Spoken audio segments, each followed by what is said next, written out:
Cantagraphe 3 du 3 octobre.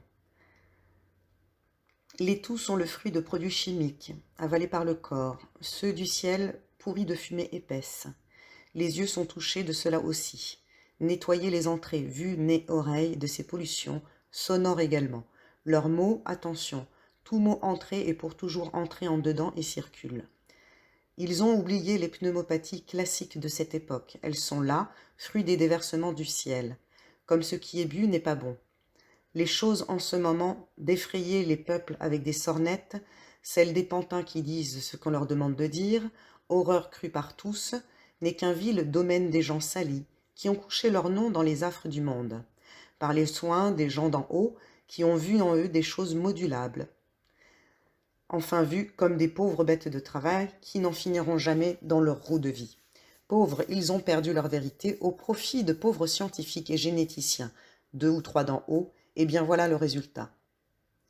Dans les bâtiments de santé, ils ne voient plus rien, les grilles de protocole de questions. Ces documents les ont déconnectés de leurs sentiments et de la jauge.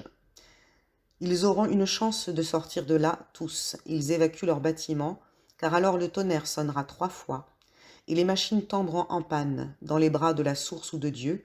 Ainsi il réglera le monde à sa touche, la note de Dieu, puissante harmonie des étoiles.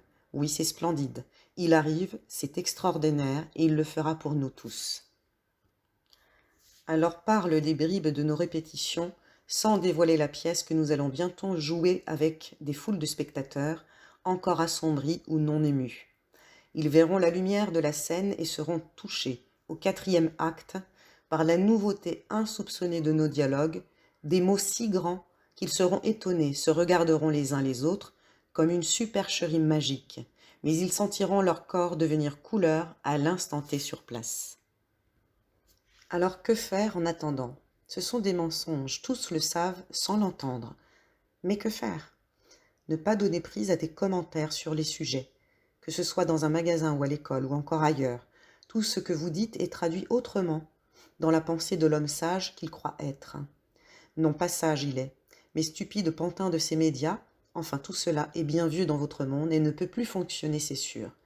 L'homme lambda pensera qu'il a raison de faire ce qui est demandé, mais il sera un jour dérouté par les vérités dites bientôt, il sera atterré et bluffé du mensonge ambiant.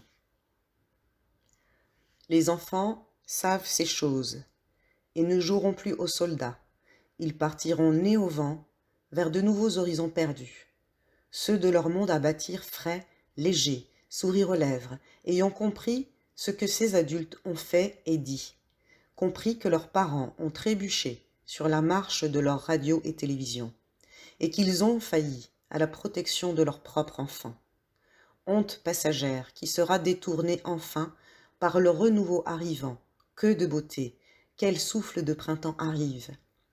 L'armée, et après il y a la paix, c'est tout. Les courants de vie seront réunis en vieux savoir perdu pour le bien-être de terre. Vous pensez cela loin? Non, c'est proche, tout proche. Novembre sera l'apocalypse pour certains idiots. Pourtant, ce sera le monde à venir dans sa couleur éthérée, belle et spectaculaire, celle des hommes nouveaux, bleus, roses, violets, rouges, verdâtres, plumes légères dans le vent d'automne.